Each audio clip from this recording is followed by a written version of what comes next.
4 দিনের সফরে আজ যুক্তরাজ্য যাচ্ছেন প্রধান উপদেষ্টা। বাকিংহাম প্যালেসে সাক্ষাৎ করবেন রাজা তৃতীয় চার্লসের সঙ্গে। গভীর রাতে ব্যাংকক থেকে দেশে ফিরেছেন সাবেক রাষ্ট্রপতি আব্দুল হামিদ। হুইল চেয়ারে আনা হয় ইমিগ্রেশনে। রাজধানী জুনাইরের কয়েকটি গুদামে বিপুল পরিমাণ সরকারি চাল ও আটার সন্ধান পুলিশকে ম্যানেজ করে বিক্রি হয় খোলা বাজারে।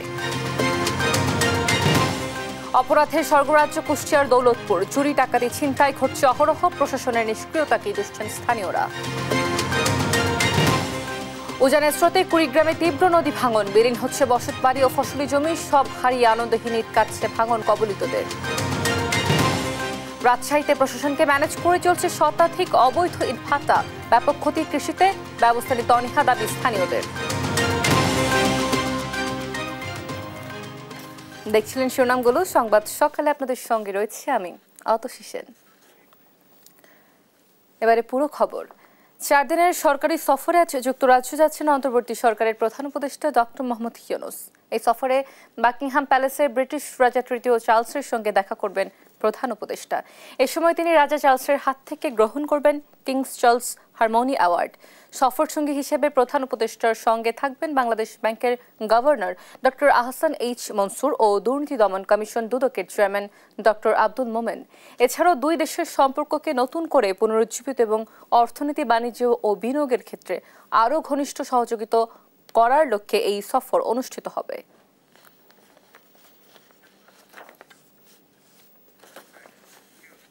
ব্যাংকক থেকে দেশে ফিরেছেন আওয়ামী লীগ সরকারের সাবেক রাষ্ট্রপতি আব্দুল হামিদ। রোববার দিবাগত রাত 1টায় থাই এয়ারওয়েজের একটি ফ্লাইটে তিনি ঢাকায় আসেন। এ সময় ফ্লাইট থেকে হুইল চেয়ার দিয়ে তাকে নামিয়ে আনা হয়। বিমানবন্দর সূত্র জানায়, দেশে অবতরণের পর রাত 1:45 তিনি ইমিগ্রেশন কাউন্টারে যান। পরে ইমিগ্রেশন সম্পূর্ণ করে রাত 3টায় বিমানবন্দর ত্যাগ করেন সাবেক রাষ্ট্রপতি। এর আগে গেল 8 মে গভীর রাতে থাই এয়ারওয়েজের TG 340 নম্বর ফ্লাইটে চিকিৎসার জন্য ব্যাংককের উদ্দেশ্যে ঢাকা ছাড়েন আব্দুল হামিদ।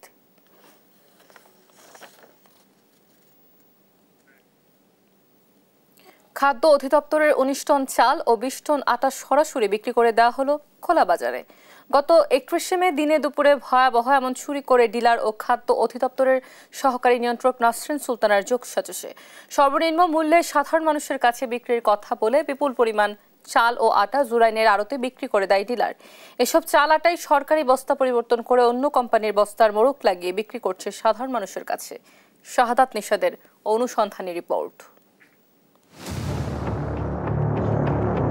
খাদ্য অধিদপ্তরের তেজগাঁও গুদামে সারিবদ্ধ ট্রাক 175 মেট্রিক টন চাল ও 170 মেট্রিক টন আটা সর্বনিম্ন মূল্যে হতদরিদ্র ও সাধারণ মানুষের কাছে বিক্রি করতে দেওয়া হবে ডিলারকে।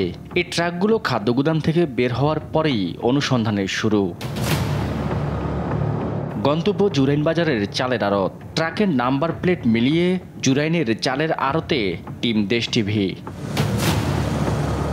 জুরাইনের গুদামে সেই ট্রাকের গন্তব্যস্থলে পৌঁছায় আমরাও।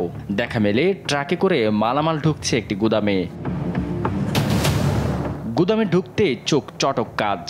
বস্তায় বস্তায় খাদ্য অধিদপ্তরের লোগোযুক্ত চাল ও আটার বস্তা, যে বস্তাগুলো আবার ভিন্ন নামে প্রস্তুত করে রেখেছে সারিবদ্ধভাবে, যা বেশি দামে বিক্রি হবে ভোক্তাদের কাছে। একে একে জুরাইন বাজারে 7টি গুদামে মেলে সরকারি চাল ও আটা। 39 টন সরকারি খাদ্য কিভাবে এলো খোলা বাজারের গোডাউনে, এসব প্রশ্ন করলেই এড়িয়ে যান গুদামের কর্মচারীরা। এদিকে যে চাল আটা আছে সেগুলো নামাতে আনছে আমাদের। এগুলো কোথা থেকে আসছে সেটা বলতে পারি না স্যার। আমি এই সরকারি মাল না ভাই, এই তুই আর কিছু জানি না। অবশ্য তৎক্ষণাৎ জুরাইনের গুদামে হাজির হয় র্যাব ও সেনাবাহিনী। অভিযান চালিয়ে উদ্ধার করে এসব সরকারি খাদ্য। আমরা দেশ টিভির তথ্যের ভিত্তিতেই বেসিক্যালি অভিযানটা পরিচালনা করি। তো এখানে অভিযানের মাধ্যমে আমরা বিপুল পরিমাণ টিসিবির পণ্য, প্রায় 6টি গোডাউনে বিপুল পরিমাণ টিসিবির চাল, তেল, লবণ, মশলা, এছাড়াও বিভিন্ন ধরনের পণ্য আমরা এখান থেকে জব্দ করি। মিজান স্টোর নামে আরেকটি গুদামে প্রবেশ করতে চোখ কপালে ওঠার মতো। এখানে পাওয়া যায় র্যাবের লৌহ সম্বলিত স্টিকার, যেগুলো ব্যবহার করে গুদামে গাড়ি প্রবেশ করান এই গুদামের মালিক। এই গুদামের মালিক মিজানের দাবি, পুলিশের রেশনের পণ্য ক্রয় করে সে। ওই যে স্যারের মাধ্যমে জানি। স্যার কি? স্যারের নাম বা নাম কি বলে? স্যার ওই যে আছে, মোবাইলে আছে। নামটা কি বলেন? ওনার নামটা ওই যে 16-17 বছর ব্যবসা করেন। জি জি। ওনারা বলেন না কিভাবে এইভাবে দেয়, এখানে তো ওনাদের সিল নাই। তবে রহস্য বাঁধে এখানেও। একে একে তার মোবাইলে পুলিশের ঊর্ধ্বতনদের ফোন। সবশেষ তার মোবাইলে ফোন আসে শ্যামপুর থানার ওসির। আর আমি আমার দোকান হলো জুরান বালুর মাঠ, আমি দোকানে আছি। ঠিক আছে। মূলত মিজানের এই অবৈধ কার্যক্রমে মাসিক চুক্তির বিনিময়ে নিরাপত্তা দিতেই ওসির সাথে মধুর সম্পর্ক, এমন চিত্র উঠে আসে হোয়াটসঅ্যাপের নিয়মিত যোগাযোগের চিত্রে। আমি দোকানে আছি। ঠিক আছে। এ নিয়ে শ্যামপুর থানার ওসির সাথে কথা বললে মিজানের সাথে তার মধুর সম্পর্কের কথা স্বীকারও করেন। হ্যাঁ, আমার সাথে যোগাযোগ হয় তো। কি কারণ? যোগাযোগ একটা প্রয়োজনে যোগাযোগ হয়। কিরকম প্রয়োজন আমাদের একটু বলবেন? না, এটা তো বলা যাবে না, সব কথা তো বলা যাবে না। আচ্ছা, তাকে আপনি সহযোগিতা করেন। তাই ঠিক আছে, যদি বলে থাকে তো বলছি। সরকারি গুদামের মালামাল তার কাছে পৌঁছে দেয় বাপ্পি নামের এক ব্যক্তি। এদিকে টিসিবির দাবি, টিসিবির নিত্যপণ্যের সাথে আটা ও চাল দেয় খাদ্য অধিদপ্তর। টিসিবি ডিলাররা যে পণ্য বিক্রি করে সেখানে খাদ্য অধিদপ্তর কর্তৃক 5 কেজি করে চাল জনপ্রতি আমাদের ডিলারদেরকে তারা পৌঁছে দেন তাদের দায়িত্বে। যার স্বাক্ষরে এভাবেই অবৈধভাবে মজুদ হচ্ছে সরকারি চাল। খাদ্য অধিদপ্তরের সেই কর্মকর্তাও নিতে চান না তাই। আমার ফিল্ডে কোনো কাজ নাই, আমি শুধু অফিসিয়ালি এই অর্ডারগুলো হয় এবং সেখানে আমি জাস্ট সাইন করি। এদিকে কোনো এক অদৃশ্য শক্তিতে গ্রেফতারের সাথে সাথেই ছাড়া পান অবৈধভাবে চাল মজুত করা গ্রেফতারকৃত আসামি মিজানও। শাহাদাত নিশাত, দেশ টিভি, ঢাকা। অপরাধের স্বর্গরাজ্যে পরিণত হয়েছে কুষ্টিয়ার দৌলতপুর উপজেলা। একের পর এক ঘটছে চুরি, ডাকাতি, ছিনতাইয়ের ঘটনা। আধিপত্য বিস্তার সহ রাজনৈতিক দ্বন্দ্বে ঘটছে হামলা মামলার ঘটনাও। প্রশাসনের কাছে গিয়েও মিলছে না প্রতিকার। জানিয়ে উদ্বেগ উৎকণ্ঠায় জনসাধারণ, দুষছেন প্রশাসনের নিষ্ক্রিয়তাকে। তবে এর দায় নিতে নারাজ প্রশাসন। ইরফান রানার ক্যামেরায় কুষ্টিয়া থেকে নাহিদ হাসান তিতাসের রিপোর্ট। প্রকাশ্যে ছিনতাই, অস্ত্রের মহড়া ও এমন হামলার ঘটনা কুষ্টিয়ার দৌলতপুরে এখন নিত্যদিনের ব্যাপার হয়ে দাঁড়িয়েছে। প্রতিনিয়তই ঘটছে চুরি ডাকাতির মতো ঘটনা।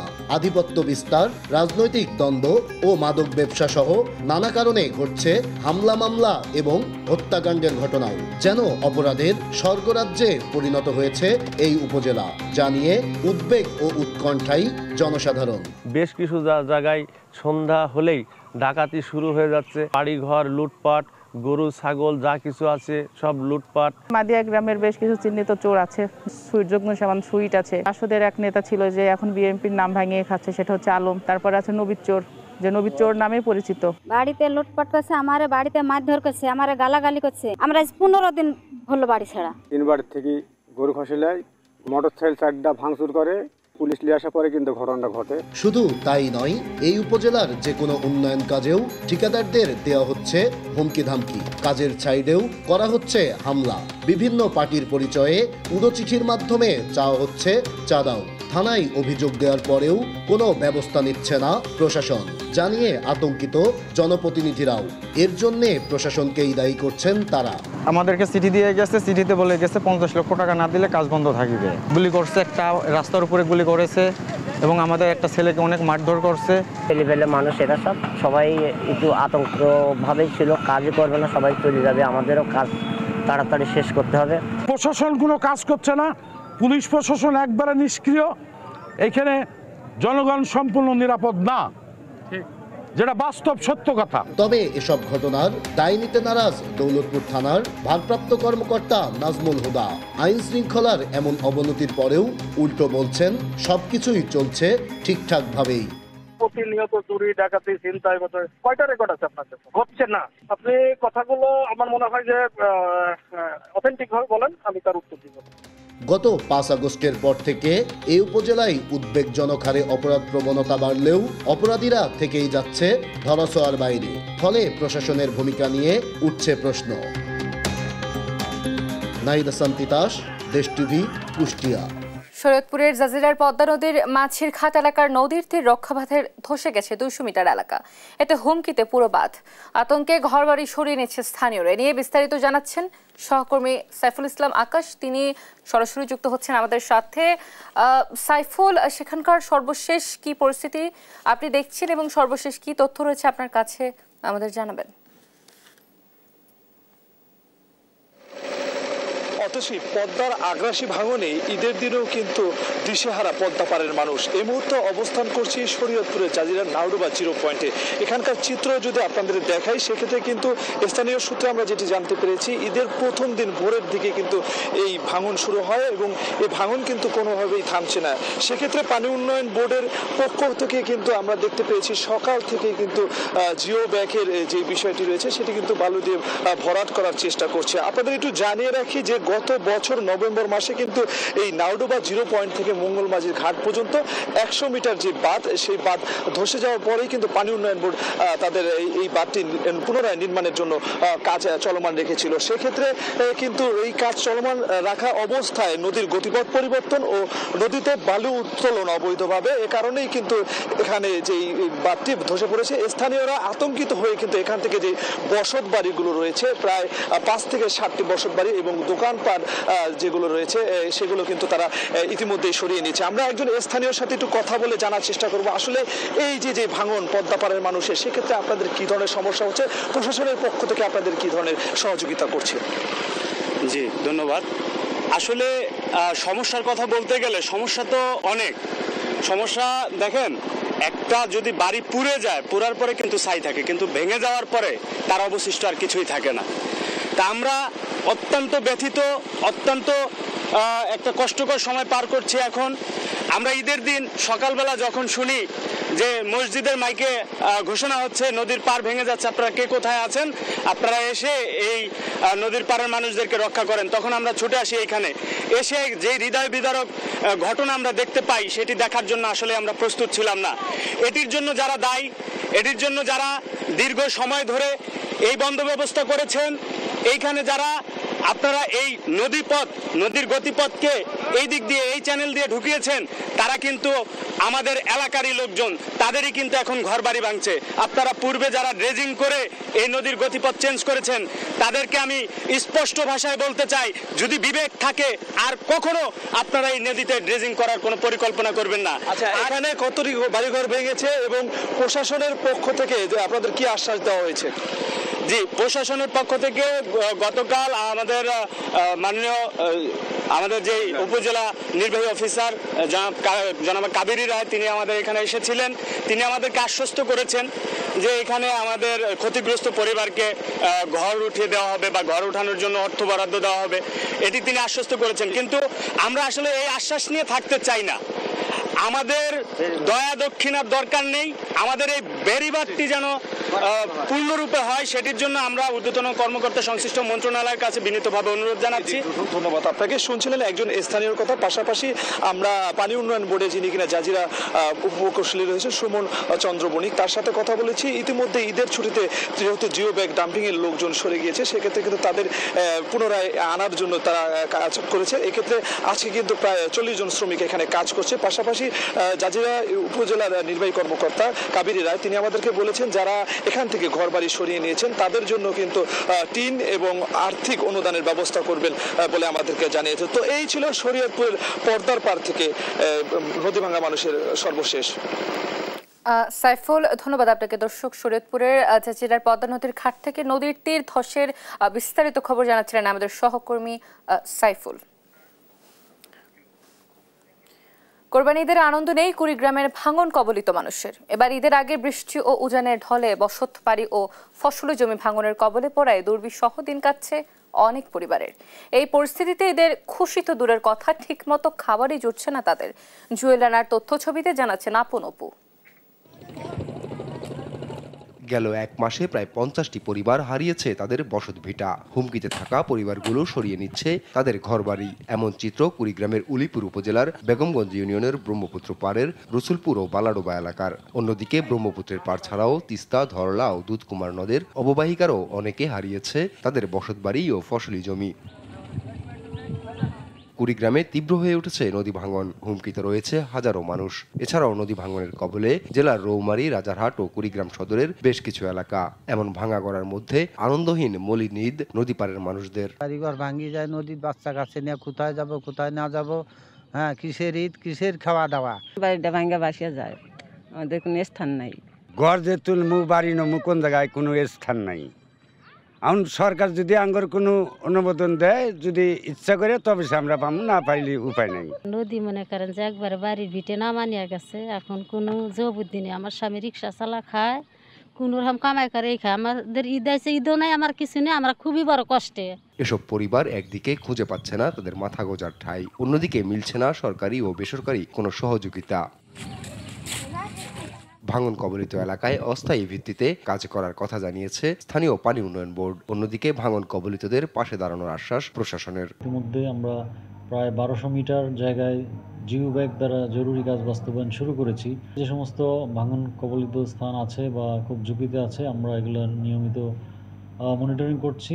যেখানেই আমাদের প্রয়োজন দেখা দিবে, আমরা অনুমতি সাপেক্ষে সেই জায়গাগুলোতে কাজ বাস্তবায়ন করব। প্রতি বছরই অনেকগুলো পরিবার দেখা যায় তাদের ভিটেমাটি হারিয়ে ফেলে। তো এ ধরনের যারা পরিবারগুলো আছে আমাদের কাছে যদি আবেদন করে, আবেদনের প্রেক্ষিতে আমরা সত্যতা যাচাই করে যাদের চাহিদা আছে সেই চাহিদার প্রেক্ষিতে তাদেরকে পুনর্বাসনের ব্যবস্থা করে দিই। ভাঙন রোধে স্থায়ী ব্যবস্থার পাশাপাশি সরকারি বেসরকারি সহযোগিতার দাবি স্থানীয়দের। নিউজ ডেস্ক, দেশ টিভি।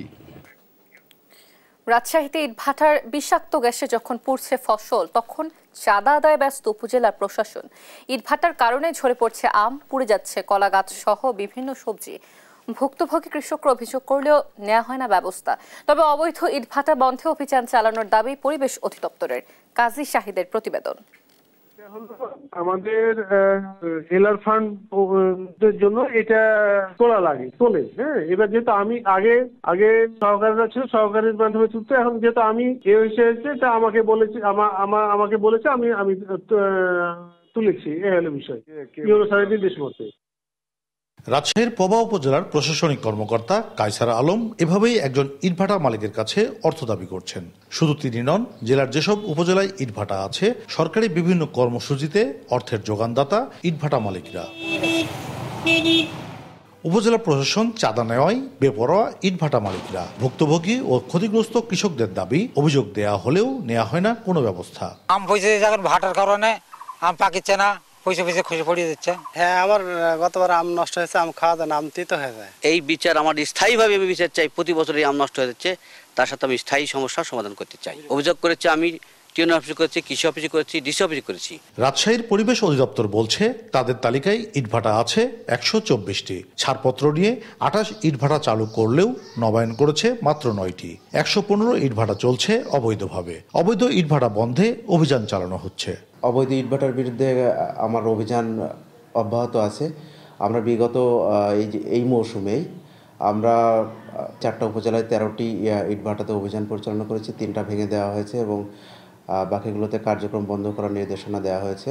বিশেষজ্ঞরা বলছেন ইটভাটার গ্যাসের দূষণ থেকে আমসহ বিভিন্ন ফল ও ফসল রক্ষায় ফসলি জমির আশেপাশের ইটভাটা বন্ধ করে দিতে হবে। আম, কলা, তারপরে কিছু লিফি ভেজিটেবলস আছে, এগুলো প্রায় বিশেষ করে ইটভাটার আশপাশের কয়েক কিলোমিটারের মধ্যে এই ফসলগুলো প্রতিনিয়তই এফেক্ট হচ্ছে। শব্দ দূষণ হচ্ছে, ডাস্ট বা ধূলি বা বায়ু দূষণ হচ্ছে, আর ছাই যেটা আশেপাশে গাছে এবং বাড়ি ঘরের উপর যে পলিজিস ফল গাছ যেগুলি থাকে, বিশেষ করে আমরা দেখেছি কিছু আম গাছ, ওখানে যে গাছের স্বাভাবিক যেটা আমরা ফটোসিনথেসিস করে যে কাজ, সেটা ব্যাহত হয়, ফলে প্রোডাকশন ব্যাহত হচ্ছে। বাগান ও ফসলের পাশাপাশি পরিবেশ রক্ষায় অবৈধ ইটভাটার বিরুদ্ধে কঠোর ব্যবস্থা নেওয়ার দাবি পরিবেশ কর্মীদের। কাজী শাহেদ, দেশ টিভি, রাজশাহী।